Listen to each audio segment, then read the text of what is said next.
Welcome guys to another thrilling game between Hit and Run and Six Shotterz. To my left, we are blessed with a senior member of the league. Joining us on the commentary box, Uncle Tariq. Welcome. Thank you very much, Adnan. How are you today? Very well, especially after the victory in the previous game. Just to make the viewers aware, Molvi Shotterz won a very good game. Molvi 6. Forgive me. I've had a long day. It was a very close game, but luckily, due to Haroon's splendid inning and summoned a good finisher, I think we crossed the line. But at one stage, definitely, and there was a vital contribution from Zubair as well, scoring 25 runs. Sorry? We'll do it at the end. Yeah.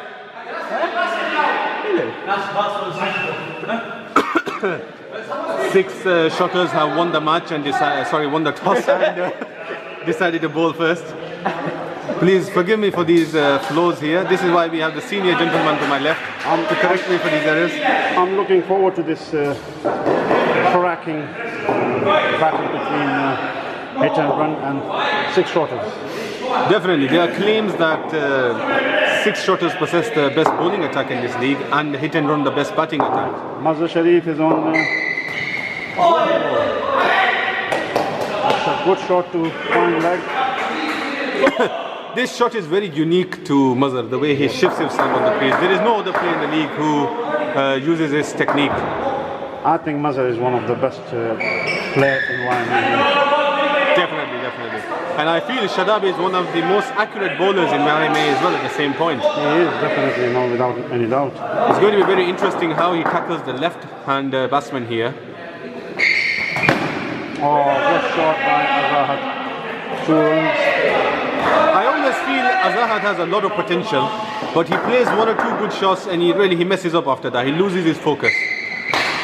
Oh, and that hit the stump. Hit the wicket and the bails didn't come off. So that was a bit lucky for Azahat.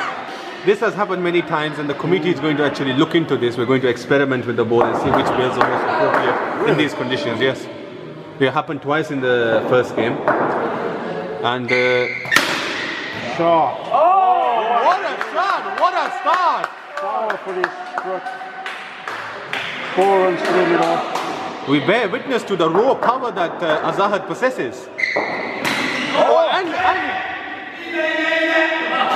what do you think should be the winning score or the fighting score? I always say against Six Shotterz around 60 runs is plenty. Because if you observe Six Shotterz team, there are 2 main batsmen, Basharat Ali and Mozam Katana, followed by Afroz.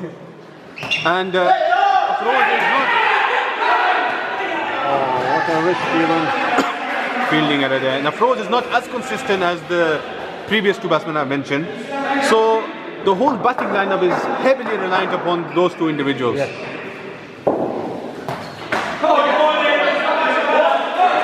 It's a very interesting approach leaving the ball there.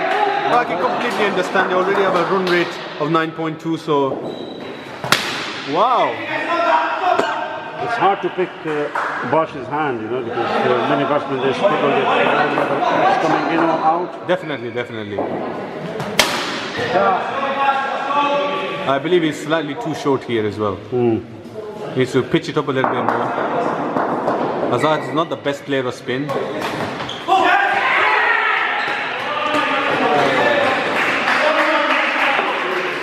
And for the viewers, if you watch the highlights of the previous game when these 2 faced each other, actually Bash bowled Azahat behind his legs. That was a very interesting, that was a very interesting wicket. I think one of the best wickets in the league so far. And what happened, the ball pitched, because the left-hand batsman pitched on 4th stump outside leg and came in to hit middle stump. I can't remember that match. Who won it? Six Shotterz won, and that was the first loss that Hit and Run had. So this definitely Hit and Run are actually coming into this game with redemption in their mind. They won. If you look at the balance of Six Shotterz, their balance is very good. Definitely, I feel the same way. Look at Shadab, Shoaib, Bash, think Azim is the weakest link, and Afroz, he's bowling really well. People consider Azim to be a weak link, but what I would like to point out is the winning team last season consisted of Azim and another player who's looked down upon, Farhan. So the point I'm trying to make here is it's about performing in those pressured moments, in those crucial moments in the semi-final and final. No, I'm saying like weak link in the sense that he doesn't have pace. So if somebody wants to go after him, he can. Oh, very interesting delivery.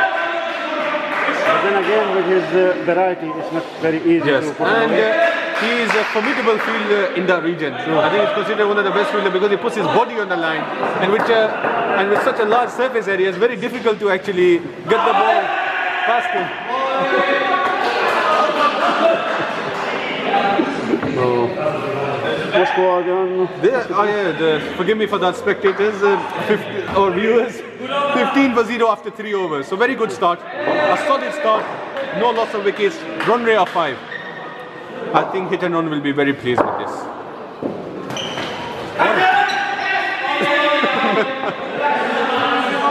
think Mazhar didn't take his hand. He was expecting the ball to go. Yeah, Mazhar is moving far too across. You don't need to do that against a spinner. Especially someone like Bat. Oh, and it's gone!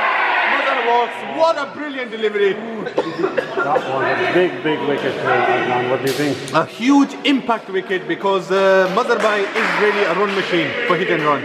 And with that loss, I believe Hit and Run are going to be under serious pressure right now. That was a very good card by Afroz. Very good card because it's not easy to get these tricky catches against spin of Bash. Yes, personally I have mentioned about 2-3 times now. I believe, very interesting block there. I believe Afroz is the best wicket-keeper bowler so far. Yes. And very closely followed by Saqib, who plays for Night's Watchman. And he is very closely followed by Mazhar. And they are all very far distance followed by Muhammad Adnan from all the sixes. Who has multi-use in the field. Sometimes he goes and he's at point with the glove zone, and that is unbelievable for a keeper. Not many people can do that. Very risky run there, but putting the pressure on the field. Coming back to the point about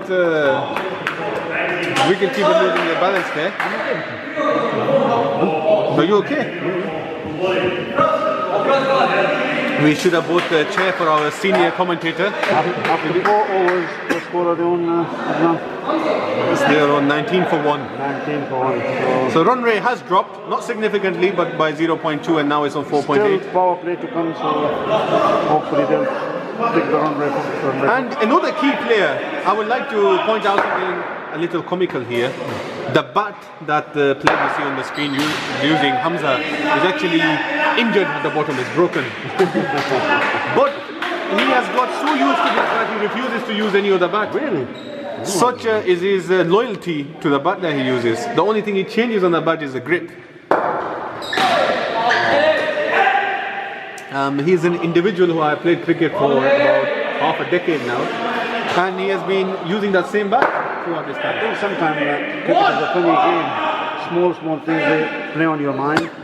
You know? Definitely. I agree with you. I have one favorite bat, and if I don't have it in my hand, I don't feel comfortable. Definitely. I believe batsmen grow a very strong bond with their bat. True. This will be very interesting. I think Afroz is the correct bowler with a batsman like Azhar. You don't need too much space here because you put it in the right place. Definitely, I agree with you. Either batsman has to hit it straight if you don't bowl full. But, Wow. beautifully hit. When he pulls the shot, when he pulls the ball, I can definitely sense that he has a lot of talent. His hand-eye coordination is brilliant. Shot. Another two to Azhar.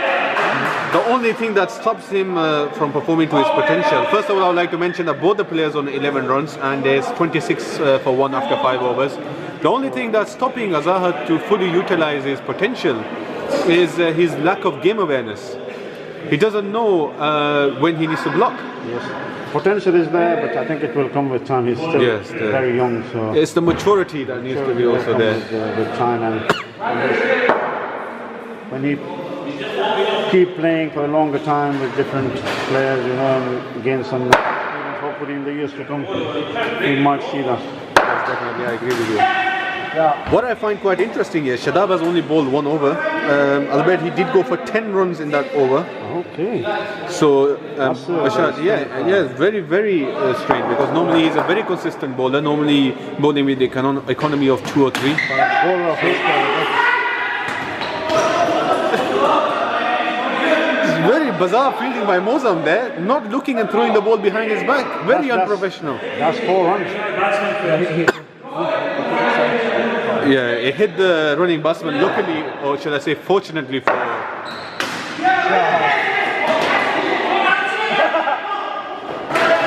out there. A bit of a confusion between the players there, but nevertheless still a run out. I believe there's a lack of communication between the batsmen there. There was a call for... There's no fielder, I think you should take that run. But the thing is, you need to trust the batsman on the other side. When the other batsman makes that call, you need to be running straight away, not hesitating.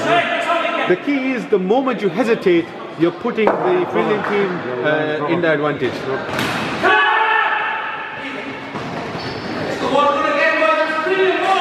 So if you look at that fielder, he's quite deep, and he played it here. Definitely. By the time the ball gets to that fielder, or the fielder gets to the ball. It's a very good point made there. Shoaib shouldn't be bowling on the body there. He knows there's no field there. He should be bowling more towards the 4th or 5th stump line. Sure. So the bowler needs to really bowl to where his field is right now. Too short there, that's too short. But the thing is, with the Zubair Shoaib pace, I don't think they will go straight. So if they put Bash straight here and bring Mozam a bit forward, but they're looking for him. Yes, I agree with you. Definitely. I mean, Hamza is adamant to hit that gap on the left. He doesn't even care where the ball's coming. He's already in a position to hit it. His bat, if you look at the face of his bat, he's already facing that way. Yes. So he's premeditating the shot. I'll bring that fielder. Yeah, definitely. I think Mozam should move. He is moving forward a bit now. Oh, very interesting. This is why Shadab should have come on before. Because he's an experienced and intelligent bowler. I agree with you. Just look where the ball pitched there. Unlike Shoaib, he used his experience. He realized Hamza's trying to play. Again, slightly too short. That's what I was saying. Yes. Mozam should be here at short wicket. He's too deep. Because Shadab is not the kind to hit straight. Yes, to get hit straight, definitely.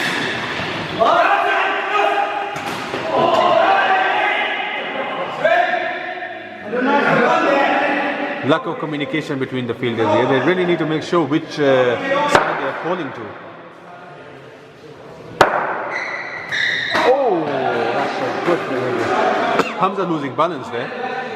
I think he's trying to play every shot towards mid-wicket. Yeah, definitely. I agree with you. That ball was there to cut. Sure. Again, Mozam is gone. No, but he's too deep, but he should be here. Hamza is already on 18 runs. I mean, I would just like to talk about Hamza's contribution. He has started the league with brilliant delivery. He started the league with 2 golden ducks, and what a remarkable comeback he has made. He scored 39 runs on the trot twice, and now he's on 20 runs with a strike rate of 111.1. He's a very fluent player when he gets going. You know? And the other thing is he's a very, very selfless player. He always plays for the team, not for himself, and that's the thing which I really like. Definitely. And he doesn't let the bad performances get him down. He's always fresh for the new game, prepared for the new challenge. But some players, when they don't perform in a couple of games, it really Definitely. I believe he's far too humble. Initially, he was not considering himself to be one of the key players in the team. When I asked him, he said he's just there to field. But if you actually look at the statistics, he's the major contributor. Sure. Once again, 2 runs. I mean, we have some big names in that team, no doubt. Mazhar and Nasser, who were part of the winning team last year. He's very shadowed by these big names. Yes, very much.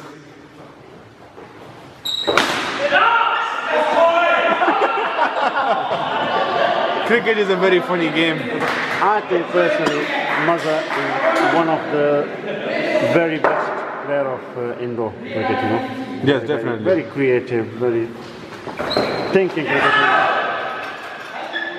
Very interesting. At times I believe Hamza tries to be far too innovative. There's no need for that. He can just sweep the ball, but I don't know what he was trying to do there actually. Coming back to Azim's bowling, he's someone who's going to really bring in variety of bowling. That's his key weapon. That was a full toss there. He charged that ball. He should have just stood his ground and really pulled that for two. With that pace, he could have played it anywhere. Yes, yeah, exactly. It's just this premeditation that he does, I think. Oh, that was a brilliant shot. Beautiful shot. I think if he watches this recording, I think he will, because he's scoring so many runs. Well, he needs to notice when he stays back in his crease and he doesn't premeditate so much, he performs a lot better. When he judges the ball and hits the shot on the merit of the ball, he performs a lot better. I think Azim is a bit slow for his liking too, and he likes the ball to come onto the bat. Yeah, definitely. He prefers the pace.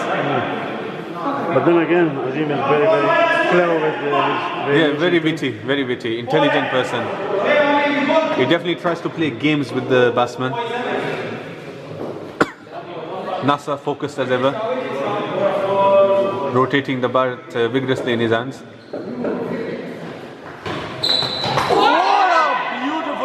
Nearly. I mean, that is just pitching on the perfect length and swinging away, and even the outside edge. Yes. Okay, now this second ball wasn't that good actually, but because the first ball was so good, the batsman was expecting something similar to be replicated. It's unlike Azim. Normally he is able to quite easily stop the ball there, as previously mentioned for obvious reasons. Oh! Nasa is... Nasa is in a mood to injure players today, it appears. He is quite frustrated with that shot. He felt like he could have got... Oh, well taken, brilliantly taken. He had to juggle that ball there, but good comeback. I think due to those couple of dot deliveries, Nasser got it. Yeah, the pressure, that's what a good bowler does. He applies the pressure with dot deliveries and then he sees the reward in the form of wicket. The score is 48 for 3 after 8.5. Score is not bad. Score is not bad at all. And because they've been playing very aggressive cricket. It's going to be very interesting how Sid approaches the situations. Sid is not someone who cares for the situation. He normally comes and plays his own game. Is 8 over gone? 9 overs completed now. Yes. So 3 more overs to go. This will be, and one more run before Hamza retires. I don't know who else is going to come and take his place. That will be the key moment in the game, I think.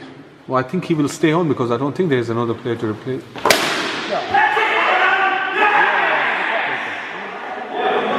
I thought it was Both the both the umpires they're happy with it. I think we can't see it clearly from here. It looked like it. because we're on a higher level. It appears because there's a bit of. Also, Wakar is here. I completely forgot about Wakar. So their bowling is not bad. Sid and Wakar. Now this is exactly. This is what Hayden didn't want. They have 2 batsmen on 0 right now on the crease. So these batsmen are going to take some time to settle in. That's what I was saying. Like he got out unlucky At the wrong time. But he would have to retire anyways. These few last overs, they're going to decide the fate of this game, I think. I agree with you completely. Oh! I mean, this is unlike Afroz. Normally he's stopping the ball. As I mentioned before, he's one of the best wicketkeeper in this league. But in the last 2 deliveries, I believe he's under pressure. Or I think sometimes it's hard to judge, you know. Yes. I think with Azim's ball it was difficult just to bounce. Suddenly he's able to generate a lot of bounce on the Bounce, ball. and he always in that variety in his delivery, straight, slow. It's very difficult to judge, especially not having enough space at the behind the stump. Yes, I agree with you. I mean, I don't know what Walker is trying to do here. There's the fielder position there for that late cut. That's the wrong place to be playing in the first place. I mean, this is called game awareness. You need to analyze the field, see where the gaps are, and then try to use your skill set of shots to utilize those gaps. I agree.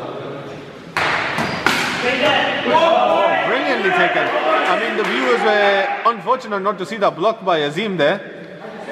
Very athletic individual. Extremely agile in the region. And a catch. Another wicket gone. And now I think we can run in a spot of ball. Yes, definitely. I mean, they are on 50 runs now.